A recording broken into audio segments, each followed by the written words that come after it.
So good morning or good night, depending on Yeah.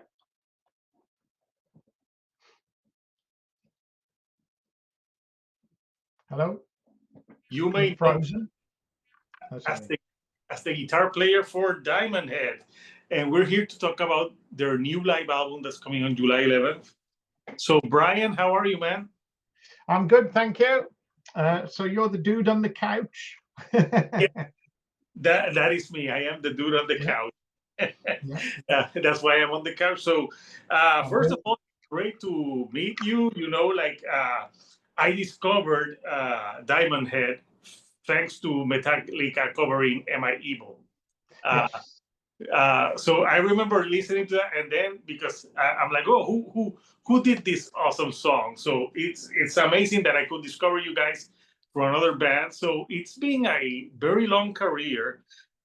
So you are putting out I think it's your sixth live album, which is called Electric Live UK Tour 2022. So from this live album to others that you had in the past, what do you think is the difference for with this one in particular? It's just because it's a new lineup. It's our first live album for 20 years. I think on the website it's got 5 live albums, but actually one of them's a double thing, isn't it? The DVD was released as an audio track, audio album called It's Electric, I think. Anyway, yes, so it's the first album for 20 years, live album.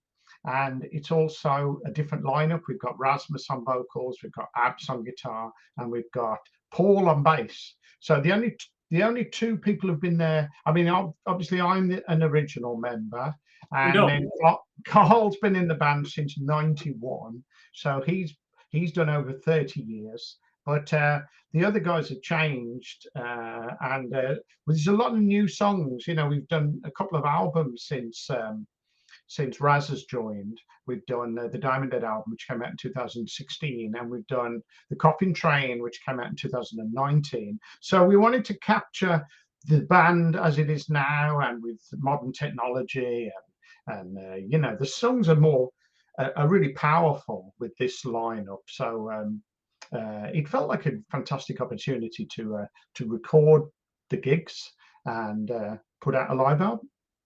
yeah, and those last albums that the band has put out, they've been very solid. I've listened to them, very solid albums. So also for this one, you got to like pick like different songs from different shows. So how long was the process of going through all those recordings to pick the songs? Yeah, so on tour, we were supporting Saxon on this tour. So we had I think a 40-minute, possibly 45-minute set. So in order to do a live album, we knew it needed to be longer than that, really. So we thought we want to put more songs in. So I went over the previous live albums and tried to pick songs that we hadn't done live. Mm-hmm. Apart from the big songs, you know, we had to do the big songs every night. But then I was able to swap different sets around and include things like Dead Reckoning and Sweet and Innocent and Death by Design and Bones and etc. Set My Soul on Fire. And then so we'd slot those in for a few nights, make sure we captured them, and then move on to a different set, and then a different set, and then a different set. And that way we built up enough material, like a good 12, 13 songs, that we were able to put onto the live album. So that was the best way we could do it. And also another good factor in this equation is that we'd been touring Europe. We'd done 22 dates in Europe in October of 2022, and then we knew the UK tour was coming up in November of 2022, which was another 14 nights. So we thought how fantastic to be able to capture those shows and then sift through them afterwards, you know, into the next year at our leisure, and pick out all the best performances. Yeah, no, it had to be true. Like you have to sit there and see like which was the best takes of everything. Yeah, And of we course, had to do that, but of course some of the songs we'd recorded like 14 times. Like we'd got 14 versions of Am I Evil and 14 versions of The Prince and that. So it was a case of sometimes just tempo or the feel on the night, the groove.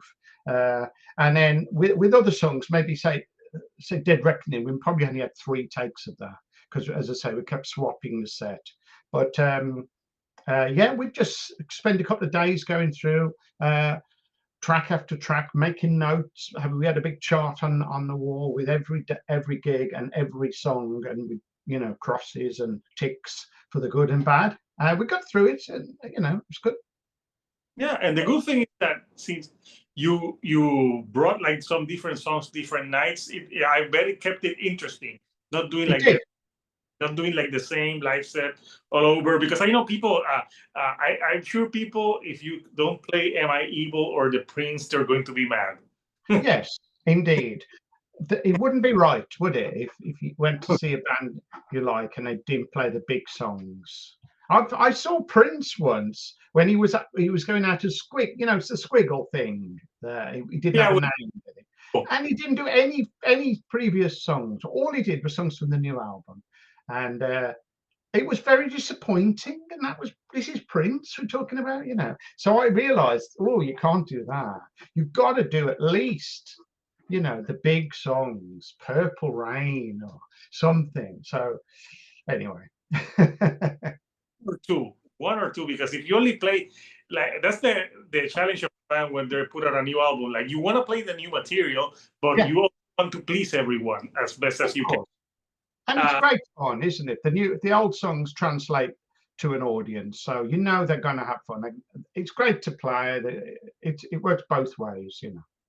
Yeah, and also with Diamond Head material, you have songs that are harder, but you have songs that are more lighter. You have like a different aspect of Diamond Head Mm. songs, uh, like different eras of like the styles Yeah. that.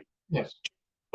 I bet it keeps it keeps it interesting, because you have like harder songs like "Am I Evil," but then you have songs like are more like sing along to like Yeah. differently. You have that. But you know, we come from a 70s period, don't we? The band started in 76. So at that point, heavy metal hadn't progressed as far as it has now. So, you know, we were still writing in a trying to beat our heroes of the 70s, trying to write, you know, epics. And, you know, we looked up to Zeppelin and bands like that, and they would write softer songs. They wrote the Rain song, didn't they, or Stairway or something. So we think it was okay to try and to have some dynamics and write lighter songs rather than just you know, pound, pound, pound. You know. No, I agree. And when you guys started in 1976, I wasn't even born. I was born in 77. Yeah, I can believe it. Yeah, so it's been a long career. So you picked for the single for this live album, you picked "Helpless," which is a great song. Like, why that? Why did you select that song as the single? We had to pick something. It just sounded good. The record label really liked it, and we had some video footage available to promote it. So it was a case of that's the one, really. No massive game plan involved. Just you know, it sounded good. And it's familiar. It's not the obvious one, you know. It's not "Am I Evil," but it's still a very popular Diamond Head song. So it's probably something to do with that. Yeah, but I think it's good to pick "Helpless" because "Am I Evil," even though it's a great song, it's people have heard it so much that picking Mhm. "Helpless," so, which also Metallica covered, Uh-huh. They is still play it live occasionally, don't they? Metallica, I not think as they often. play it Yeah, live. yeah, Yeah, now and again. yeah, now and again. So, are you also still playing with Saxon? Because I know you were playing with Saxon as well. Yes, absolutely. I'm still the guitarist in Saxon, along with Doug. And we've just our last show was in France a couple of weeks ago, and then we've got dates coming up throughout the year. We're doing Hellfest and all kinds of things. We've been busy already this year. We've done Europe, we've done Japan, we've done Texas, and we've done South America. And we're beginning to work on the next album now, getting material together ready for that, which will probably come out the end of 2026. Okay, so you're working on a new Saxon album. So in the case of Diamond Head, are you guys working on your music now, or is Saxon taking most of your time? It's taken up a lot of my time. I joined just over 2 years ago, and again, I had to learn the material, but also we started writing for the Hellfire and Damnation album, and then there was a lot of dates that we had to do, including the Judas Priest dates. So yeah, it's so busy. Saxon is. It's much busier than Diamond Head, and I have to put a lot of time and effort into it. So Diamond Head has had to, hold back a little bit, go on a hiatus. Really, I can't possibly do both at the same time. Maybe if I was a bit younger, but it's too much of a challenge to try and hold both bands in my head, really. Just doing a tour back to back, and at the end of the day, you'll be like, oh, like, yeah, yes. Well, and of course, I've got a wife to think of. She wouldn't appreciate it, I don't think. Oh yeah, yeah. but I'm back today and I'm off tomorrow. Yeah, it'll be like, honey, I'm back, but I'm gone tomorrow. Yeah, that's a smart man. So I want to artwork for the live album, for the Diamond Head album.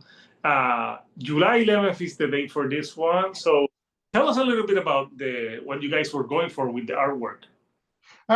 Okay, so I sent in some photographs to the label, and nothing was quite right. It's very hard, you've got 5 people in the band, and kind of everybody wants to be in the photographs, don't they? So if it was just a picture of me, it wouldn't quite be right, or if it was just a picture of Raz, it wouldn't quite be right. So anyway, that old logo that you see in the center, the DH, that's something that Diamond Head's had since the very first single, Shoot Out the Lights, and that little logo was on that single, and that's what we used for a while. So I've got that sprayed on my old Flying V case from like 1979. Wow. And Serena at the record label spotted that and took a picture of it and said, we could do something with that. We could do like a flight case idea with and so I came up with this title, Live and Electric. We all contributed titles, but in the end we settled with Live and Electric, and Serena mocked up this idea of using a flight case and that old logo from back in the day, as well as the the later logo at the top. But immediately I liked it, and everybody's give it a thumbs up, and there you go. So it's kept everybody happy. It looks cool. It does. It's a good album artwork. So having been playing, I've got a copy. You got a couple, like, being playing is. This is a good question for you. Is there a song like that you played so much that you don't feel like playing anymore? Not really. I like playing. Obviously, the big one is "Am I Evil," and I really enjoy that because I think it's got great dynamics with the big intro, epic start. It's got a great big long guitar solo in it. It's a great chorus, big riff. So I still enjoy playing "Am I Evil." I don't know how many times I've played it, but a lot. And now, as long as it goes down well, I think you monitor the audience, and if the audience are enjoying it, that's more important than if I enjoy it. I do remember we had a song called "Come Alive," and I used to enjoy playing that live because it's got a certain groove and the chords are fun, but it didn't really, make its mark with the audience. It was a kind of yes, okay. So we had to drop that one, and that's no longer finds its way into the set. But you can't always get what you want. You know what you should bring it back, because maybe the newer audience might enjoy it. True, but uh, half the time we're doing festivals or we're doing support slots, and therefore your time is limited. If you're doing a 2-hour show, you could be putting Night of the Swords in and To the Devil Is Due and some of those big songs from back in the day, Borrowed Time. But we have to kind of keep it tight. So we know we've got to put at least 5 classics in there, and then the other 3 or 4 tend to be from the new album or the last album or something like that. And so it limits your scope. And a song like Come Alive just wouldn't, stand up to a song like, say, Bones or something, which goes down great. So, But I've enjoyed so much. Because I've been listening to a lot of Diamond Head these past days to okay, and a song like Run. yeah, I love that song. I think it's good song. Yeah. easy song to sing along to, and I'm like, yeah, Diamond Head really had like some variety to them. Yes. Yeah, I mean, it sounds like it should have been a hit, doesn't it, Ron? It's got the big chorus. It's got that key change where we start in the relative minor and go to the relative major, and it lifts. It really lifts. But yeah, I think without the record label and the video and the promotion and the radio play, etc., you don't know how good your song is. It's going to get overlooked. So no one's covered it yet either. If somebody like Brian Adams covered it or something, it'd be good, wouldn't it? Or up on Jovi or something. But no luck. Never mind. So I know that Am I Evil? I saw the footage. Like you played it. I don't know if you just played it once with Metallica, and there were like different people. When was that? When you played that, whole people playing that song? Are you talking about the 30th anniversary show? Yeah, At the Forum in San Francisco. Yeah. Oh, yes. You played for that was back in 2020. 2011. 2011. Yeah. Yeah. I think Yeah, it's that. is that the one you meant where different people got up and Yeah. Diamond did 4 songs? I think that's the one. Yeah. Yes, that's right. I mean, that was fantastic. We got to go over and do that show, and we did the 4 songs that Metallica have covered: "Am I Evil," "Helpless," "The Prince," and "It's Electric." But yeah, great. And funnily enough, Biff was there on that day because they did 4 days, didn't they, with different artists. And Biff from Saxon was there, and he got up and did Motorcycle Man. And so we spoke. We were in rehearsal together, and then we got up and did our thing, and then everybody got on stage to do Seek and Destroy at the end of the night, which was unique, special. Yeah, I'm sure it must have been classic for everyone that got to see that live. It was brilliant. It's brilliant. And on other nights, they had people like, I think Rob Halford went, and Dave Mustaine.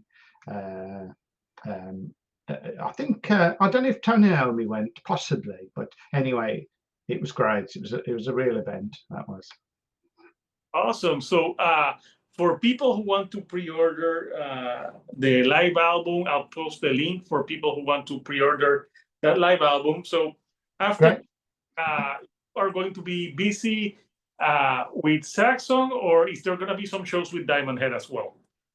There's no shows booked with Diamond Head at the moment, only because it's going to be tricky with regards to the amount of dates Saxon have. I mean, we've got a lot this year. We had a lot last year.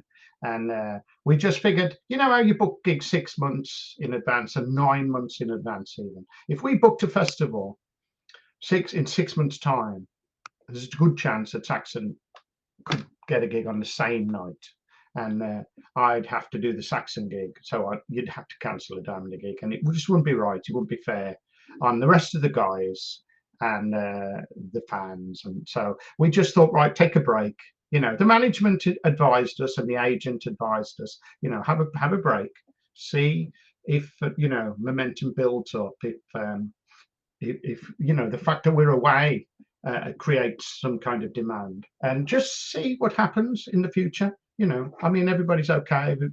We all still want to do it, but this has had to take precedent, really, Saxon. It's such a big band, and I'm really enjoying it. So I want to continue and get the most out of it and enjoy it.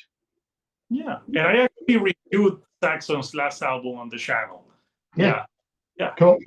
There's been a real resurgence of those bands from the late 70s, early 80s. Like there's like I think there's a younger audience that it's really like discovering these bands. They're like, wow, this music. Right. And there's also some bands that are influenced by the new wave of British heavy metal, aren't there? I've heard a few bands. Is it Witch Hazel? But I also heard a band, Wings of Steel, possibly. But you do see a new band from time to time. You think, oh, there's definitely some new wave of British heavy metal in there. A bit of Iron Maiden, maybe a bit of Diamond, a bit of Def Leppard or something. Yeah. Yeah, a little bit of everything, a little bit of Judas Priest. And why not? Why not? It's a fantastically creative moment in history, in musical history. So many great songs and bands appeared. So, you know, I can see why it's still got longevity and people still appreciate it. Yeah, to me, good music is good music, no matter how, like, it's timeless music. Like, I don't care if it's like people say, oh, I'm not the one that say, oh, it's old music. No, it's just music, you know. No, it's classic. It becomes classic.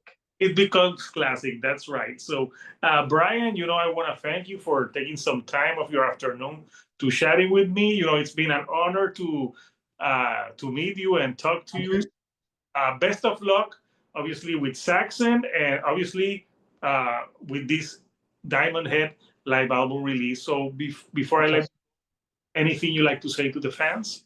No, just you know, get the live album. It sounds great, and it'll be a nice memento of Diamond Head Live.